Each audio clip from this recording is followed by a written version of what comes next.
हम प्रार्थना करें। हमारे पवित्र परमेश्वर धन्यवाद देते हैं आपका कि आपने संभाला है, जीव की जमीन पर जीवित रखा और ये वचन का एक प्रभु आपने दिया है। ये वचन हमारे लिए आशीष में हो, इसके द्वारा करे प्रभु लोग आपके विश्वास में और बढ़े, बंधन टूटे करे प्रभु और लोग आपने आशीष प्राप्त करें। करे प्रभु उनकी जिंदगी आपने मजबूत हो। यह प्रार्थना यीशु मसीह के नाम में मांगते हैं। सो परमेश्वर का धन्यवाद हो। जो ये आपके सामने पढ़ा गया ये नीले रंग का परमेश्वर का वचन है और इसमें ये सारी बातें लिखी हैं और हमें परमेश्वर के वचन को पढ़ना चाहिए। और जब यहाँ गीत गाए जाते हैं तो क्या करना चाहिए? परमेश्वर की आराधना करनी चाहिए और इसके द्वारा छुटकारा आता है। आराधना के द्वारा छुटकारा आता है, परमेश्वर का वचन पढ़ने के द्वारा छुटकारा आता है, शांति आती है। तो आपके पास यदि वचन नहीं है तो जरूर लें और इसे पढ़ें और प्रार्थना करें। और मैं हमेशा इस बात को कहता हूँ कि मसीह जीवन में लोग हर जगह जाते हैं और हर जगह जाकर कहते हैं कि हमारी समस्या है और इस समस्या का कोई उपाय बता दो।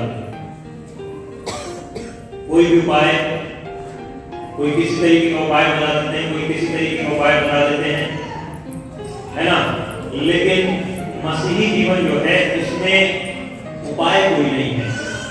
अगर कोई उपाय है तो केवल एक उपाय है, वो प्रार्थना करना, प्रभु में विश्वास करना, प्रार्थना करना, परमेश्वर के वचन को पढ़ना और उसके अनुसार चलना। आप लोग यहाँ पर प्रार्थना कराने के लिए आए हैं, ठीक है, हम लोग आपके लिए प्रार्थना करते हैं, लेकिन ये उपाय आपके पास भी है। आप भी प्रार्थना कर सकते हैं, वचन पढ़ सकते हैं और यदि आपकी समस्याओं का उपाय है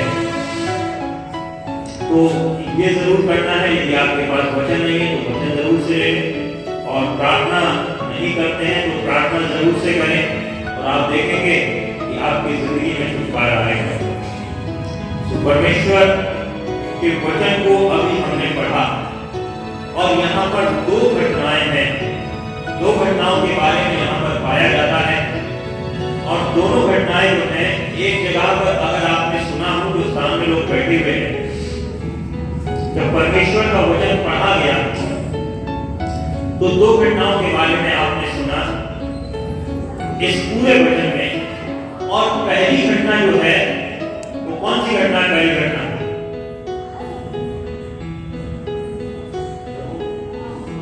है, पहली घटना जो है एक स्त्री जो है वो 12 वर्ष से उसको लहू बहने का रोग है और क्या क्या सारे उपाय कर चुकी है, अपना सारा पैसा खर्च कर चुकी है, जगह जगह गई है, कहीं से भी कोई भी फायदा हो जाए, लेकिन उसे कोई भी फायदा कहीं से भी नहीं हुआ। और उसके बाद जब भी हो जाऊंगी शिफा प्राप्त करूंगी और ये विश्वास उसका बड़ा अटल था।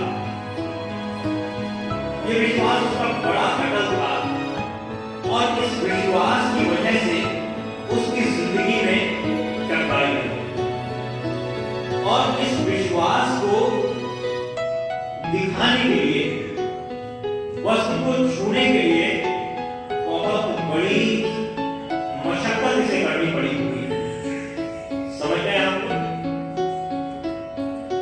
तो प्रभु यीशु मसीह इजराइल देश में पैदा हुए और इजराइल देश में ही उस समय इजराइल देश की ये घटना है। और इजराइल देश में जब प्रभु यीशु मसीह आज से 2020 या 21 साल पहले थे तो बहुत अद्भुत शख्सियत थे। 5000 की भीड़ को 5 रोटी की मछली से भोजन करा देना, आंधी तूफान को शब्द मात्र से रोक देना, मुर्दों को जिला देना, लंगड़ों को दौड़ा देना, अंधों को आगे दे देना, लगभग को पूरी तरीके से चंगा कर देना।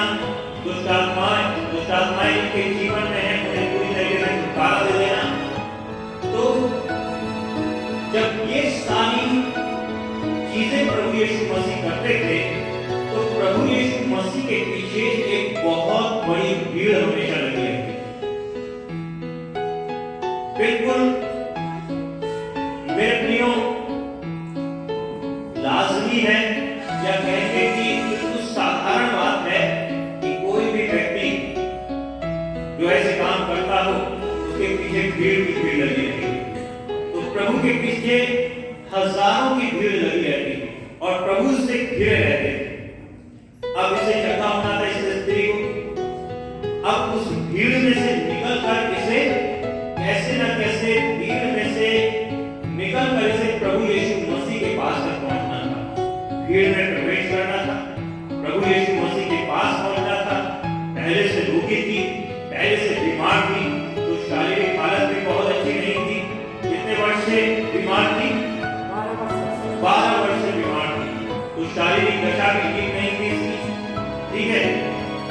फिर दूसरी एक और समस्या इसके जीवन में थी, और वो समस्या इसके जीवन में क्या थी? जिस देश की एक महिला थी, उस देश में आप जानते हैं कौन सी जाति रहती है आज के समय में? इजराइल देश में कौन सी जाति रहती है आज के समय में? यहूदी लोग रहते हैं, इजरायली लोग रहते हैं, यहूदी लोग रहते हैं, इजरायली लोग रहते हैं आज के समय में भी, और उस समय में भी यहूदी लोग रहते हैं, इजरायली लोग रहते थे, और उनकी अपनी अलग व्यवस्था हुआ करती थी। जो परमेश्वर का धर्म ग्रंथ, जो परमेश्वर का धर्मशास्त्र है, उसमें उनकी एक अलग व्यवस्था हुआ करती थी। ये जो आपके पास, ये जो मेरे पास में परमेश्वर का वचन है, इसमें दो नियम है। एक को कहा जाता है, एक को पुराना नियम कहा जाता है, और दूसरे को नया नियम। कौन कितने लोग जानते हैं इस बात को? अच्छा, आप लोग जानते हैं। तो पुराना नियम और नया नियम कहा जाता है। तो पुराना नियम जो है, वो यहूदी लोग उस नियम को माना करते थे और आज भी मानते हैं। और नया नियम कब आया? जब प्रभु यीशु मसीह संसार में आए, तब नया नियम आया। और उस नए नियम के द्वारा जो पुराने नियम की बहुत सारा बोझ, बहुत सारा एक बंधन लोगों के ऊपर था, उस बंधन से छुटकारा मिला। तो पुराने नियम की व्यवस्था के अनुसार अगर किसी भी स्त्री को यह भोग है, तो वो स्त्री खुले बाजारों में नहीं कर सकती। अगर उसको कोई भी जन छू लेगा, तो वो जन अशुद्ध हो जाएगा। और व्यवस्था के अनुसार मैं सोचता हूं लगभग 7 दिन तक वो अशुद्ध रहेगा, अलग रहेगा, वो लोगों में नहीं रहेगा, भीड़ में नहीं रहेगा, अलग रहेगा, और फिर नहा धोकर तब कहीं जाकर वो शुद्ध होगा। तो एक बड़ी बात है इसके जीवन में ये थी कि ये स्त्री बाहर नहीं निकल सकती, क्योंकि अगर यहूदी से देख लेंगे तो इसे इस पर इल्जाम लगाएंगे, इसे जेल में डलवा देंगे, इसे मारेंगे, पीटेंगे। तो दो बाधाएं इसके पास थी, लेकिन इसे जगह होना था, इसने उपाय किया होगा, और जरूर कुछ ऐसे कपड़े से अपने आप को छुपाया होगा ताकि इसे कोई भी जन देख ना पाए। और ये कैसे ना कैसे प्रभु यीशु मसीह के पास में पहुंच गई, और प्रभु यीशु मसीह के वस्त्र को छू लिया, और जैसे ही वस्त्र को छुआ, चंगी हो गई। इसे पूरी तरीके से इस बात का एहसास हो गया, पूरी तरीके से इस बात को इसने जान लिया कि ये चंगी हो गई है, इसने शिफा प्राप्त कर ली है। अब क्योंकि प्रभु यीशु मसीह को पता चल गया, प्रभु यीशु मसीह के अंदर से सामर्थ्य निकली, और जब प्रभु यीशु मसीह के अंदर से सामर्थ्य निकली, तो प्रभु ने कहा मुझे किसी ने छू लिया है। तो इसलिए बड़ी डरती आई, और डरती आई तो प्रभु ने केवल ये बात कही कि तेरे विश्वास ने तुझे क्या कर दिया है? चंगा कर दिया है। तो यहाँ पर आपने क्या पाया? विश्वास पाया, ठीक है? यहाँ पर आपने विश्वास पाया कि आपका विश्वास कितना मजबूत होगा। इस स्त्री का विश्वास इतना मजबूत था कि बाधाएं इसके सामने थी, भीड़ इसके सामने थी, यहूदी व्यवस्था के अनुसार ये बाहर जा नहीं सकती थी, लेकिन अब इसने अपने विश्वास को तनिक भी डिगने नहीं दिया, और उस विश्वास के कारण इस स्त्री ने पूरी तरीके से छुटकारा पाया। यदि विश्वास करेंगे तो परमेश्वर की महिमा को देखेंगे, है ना? और परमेश्वर के वचन में लिखा है कि विश्वास करने वाले के लिए सब कुछ हो सकता है, विश्वास करने वाले के लिए सब कुछ हो सकता है। तो अपना विश्वास उस प्रभु यीशु मसीह में रखना है। और इस स्त्री के जीवन से एक बात और देखते हैं, जब ये प्रभु यीशु मसीह के पास आ रही थी, इस बात पर गौर करना चाहिए हमें, इस बात पर ध्यान देना चाहिए हमें। जब ये स्त्री प्रभु यीशु मसीह के पास आ रही थी, तो क्या हुआ? जब ये स्त्री प्रभु यीशु मसीह के पास आ रही थी, तो क्या हुआ मेरे प्रियो? ये स्त्री विभाजित नहीं थी। कैसे नहीं थी? विभाजित नहीं थी। ये स्त्री विभाजित नहीं थी, और इसका ध्यान जो था केवल और केवल प्रभु यीशु मसीह के ऊपर था? केवल और केवल प्रभु यीशु मसीह के ऊपर था और कहीं भी इसका विश्वास नहीं था। कहीं भी इसका विश्वास नहीं था, केवल और केवल प्रभु यीशु मसीह के ऊपर, है ना? तो हमारा विश्वास में जरा सी भी संदेह नहीं होना चाहिए। हमारे विश्वास में जरा सा भी संदेह नहीं होना चाहिए। हमारे विश्वास में जरा सी भी अड़चन नहीं होनी चाहिए। हम प्रभु में अपना पूर्ण विश्वास रखें। क्या रखें? प्रभु में अपना पूर्ण विश्वास रखें और तब प्रभु हमें पूरी तरीके से छुटकारा देते हैं। दूसरी बात, दूसरी घटना कौन सी घटना है? दूसरी घटना कौन सी घटना है? हाँ, याएल एक व्यक्ति है, याएल नाम का, और उसकी पुत्री जो 12 वर्ष की है, और उसकी पुत्री को प्रभु यीशु मसीह पूरी तरीके से क्या करते हैं? जिंदा कर देते हैं। प्रभु यीशु मसीह मर चुकी है वो, और जब मर चुकी है तो प्रभु यीशु मसीह पूरी तरीके से उसे जिंदा कर देते हैं। और ये भी किसकी सामर्थ है? प्रभु यीशु मसीह की सामर्थ है। और जब प्रभु यीशु मसीह रास्ते में जा रहे हैं, तब क्या हुआ? उसके घर से लोग आते हैं कि अब गुरु को तू क्या मत कर, दुख मत दे, गुरु को तू अब दुख मत दे, उसे जाने दे, क्योंकि तेरी पुत्री जो है मर चुकी है। और हम क्या देखते हैं कि प्रभु यीशु मसीह कहते हैं विश्वास रख और सब कुछ ठीक हो जाएगा। और क्या होता है? वो इसलिए विश्वास रखती है, और वो याएल जो है विश्वास रखता है, और जब विश्वास करता है वो घर में जाता है। प्रभु यीशु मसीह घर में जाते हैं, और घर में जाते हैं सबको बाहर निकाल देते हैं, और बाहर निकालते हैं तो उसके बाद में क्या होता है? उनकी प्रभु यीशु मसीह उस पुत्री से कहते हैं तलीता कूमी, और वो तुरंत उठकर बैठ जाती है। और प्रभु यीशु मसीह कहते हैं ये बात किसी से ना कहना। तो ये बात भी किसके विश्वास की वजह से हुई? याएल के विश्वास की वजह से।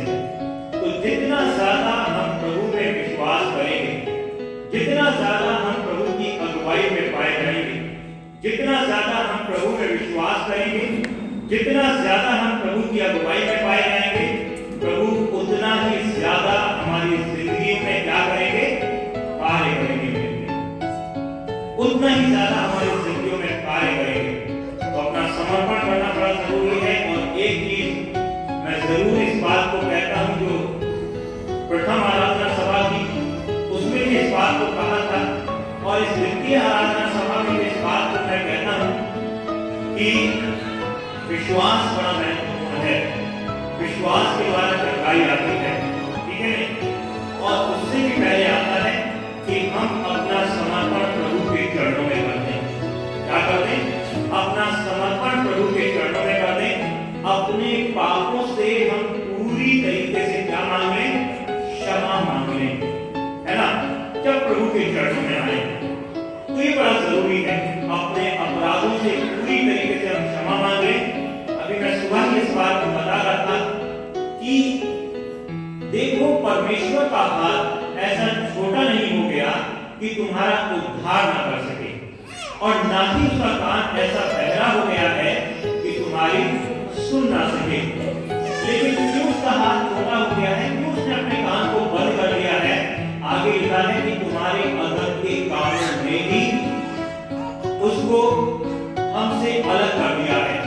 ठीक है, हमारे अधर्म के कामों ने ही हमें हमारे परमेश्वर से अलग कर दिया है। ये वो परमपिता परमेश्वर है जिन्होंने हम सबको रचा है। तो हमें करना क्या है? हमें अपने अपराधों से क्षमा मांगनी है, और प्रभु यीशु मसीह से ये प्रार्थना करनी है कि प्रभु यीशु मसीह हमें अपने लहू से धोकर शुद्ध कर दे, हमें अपने लहू से धोकर पवित्र कर दे पूरी तरीके से, ताकि हम शुद्ध पाए जाएं, हम पवित्र पाए जाएं, और यीशु मसीह तेरे अनुग्रह से, तेरी सामर्थ से, तेरी पवित्र आत्मा से हम भर जाएं, है ना? तो बड़ी दीनता, बड़ी नम्रता के साथ ये प्रार्थना करने की भी आवश्यकता है। जब आप प्रभु के पास आए, जब आप प्रभु के चरणों में आए, और विश्वास रखते आए।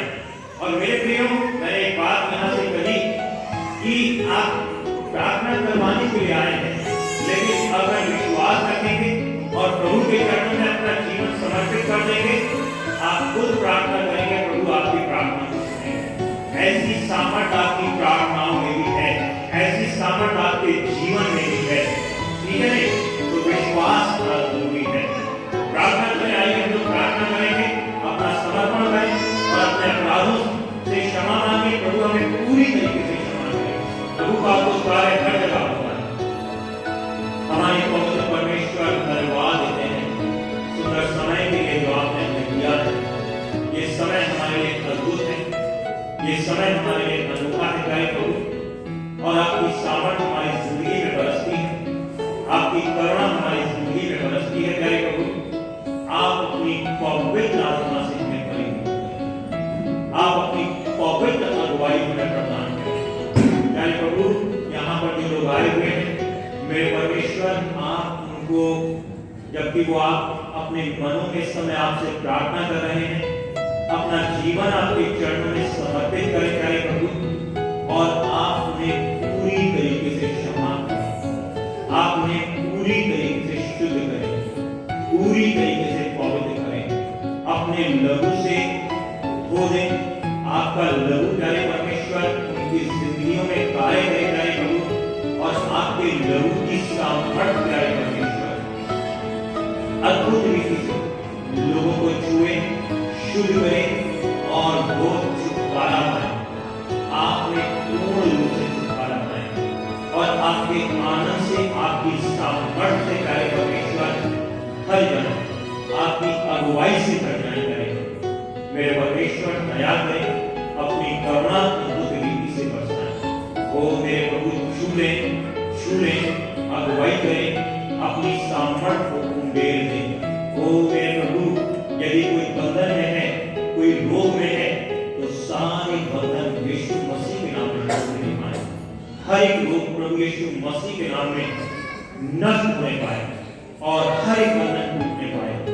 आपने आज के दिन छुटकारा पाए, आपने आज के दिन सामर्थ पाए, और आपके लहू की सामर्थ से पूरी तरीके से छुटकारा पाकर आपके नाम को धन्यवाद दें, आपकी महिमा करें।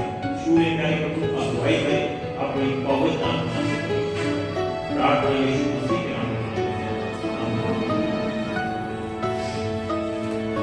ये समय है हम एक गीत गाएंगे,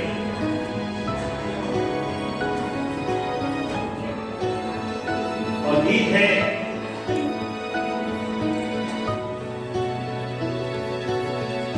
बोलो जय मिलकर जय, बोलो जय यीशु की जय, बोलो जय जय जय। सब लोग खड़े हो जाएंगे और खड़े होकर गीत को जाते हैं।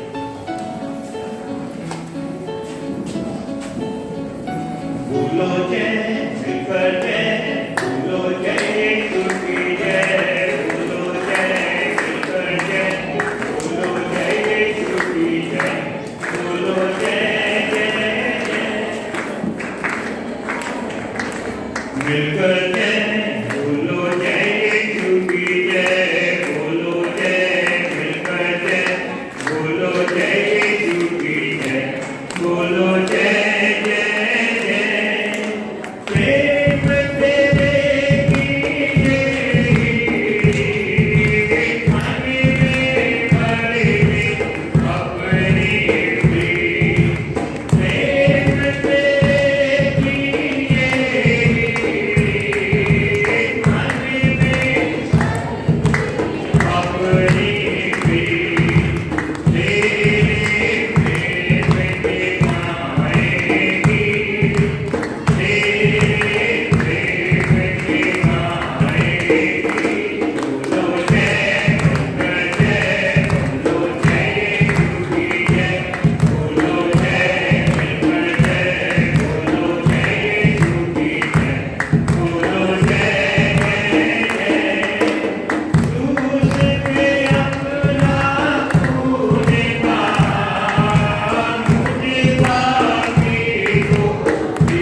क्रूस पे अपना खून बहाया, मुझे पापी को जीता।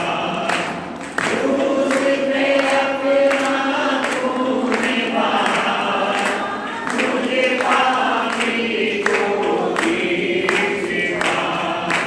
मरने में तू बोले सदा, मरने में तू बोले सदा। बोलो जय, बोलो जय, बोलो जय यीशु की जय। बोलो जय, बोलो जय, बोलो जय यीशु की जय। बोलो जय जय जय। प्रार्थना करेंगे। हमारे पवित्र परमेश्वर, धन्यवाद देते हैं आपका कि आपने संभाला है, जीतों की जमीन पर जीवित रखा। ये सुंदर अवसर आपने प्रदान किया करे प्रभु। प्यारे परमेश्वर, अपना वचन दिया और प्यारे परमेश्वर, लोगों ने आपके चरणों में एक भेंट अर्पित की है। इस भेंट को ग्रहण करें, यह आपकी महिमा के लिए इस्तेमाल हो।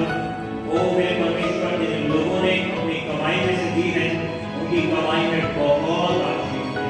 चाहे प्रभु भंडार भरे रहे, कोई भी घटिया, हर एक घटी आपके पवित्र भंडार से हो। मेरे प्रभु,